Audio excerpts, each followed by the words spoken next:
বিখ্যাত ইমাম আব্দুল্লাহ ইবনুল মুবারক রাহিমাহুল্লাহ, উনি একদিন হাসান রাহিমাহুল্লাহ বলছেন, আমরা আব্দুল্লাহ ইবনুল মুবারকের সাথে ছিলাম, আমরা এক জায়গায় আসলাম পানি পান করার জন্য, এক কূপের কাছে, কুয়া, মানুষজন আছে, খুব ভিড়াভিড়ি।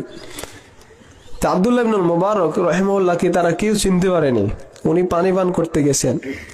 সাধারণ মানুষ মনে করে লোকজন তাকেও ভিড়াভিড়ি করে একবার ধাক্কাধাক্কি করছে। উনি ভিড়াভিড়ির মধ্যে পানি নিয়ে পানি পান করে বের হয়ে বলছেন, মাল আইশু ইল্লা হাকাযা, জীবন তো এইরকমই, যেখানে আমাদেরকে কেউ চিনবে না, কেউ সম্মান করবে না।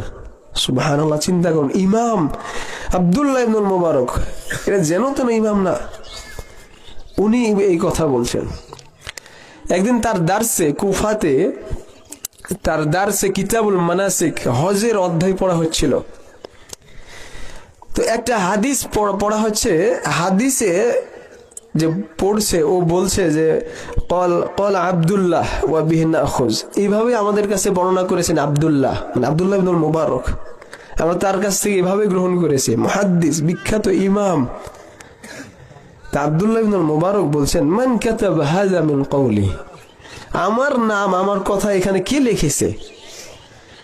তো যে পড়ছে উনি বলছেন যে লেখক, যে কিতাব লিখেছে, উনি লিখেছে আপনার নাম। আব্দুল্লাহ ইবনুল মুবারক রাহিমাহুল্লাহ নিজের হাত দিয়ে, নখ দিয়ে খুঁটরায়ে তার নামটা তুলে ফেললেন।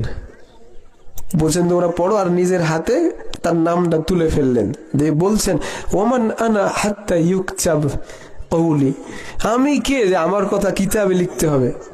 চিন্তা করেন, ইমাম আব্দুল্লাহ ইবনুল মুবারক, যার জ্ঞান আপনি চিন্তাই করতে পারেন না, ইমাম বলছেন যে আমি কে যে আমার নাম কিতাবে লিখতে হবে? তাহলে তারা নিজেকে কোন পর্যায়ের মনে করতেন আপনি চিন্তা করেন। সুবহানাল্লাহ, নেতৃত্বের প্রতি তাদের বিমুখতা কত বেশি ছিল।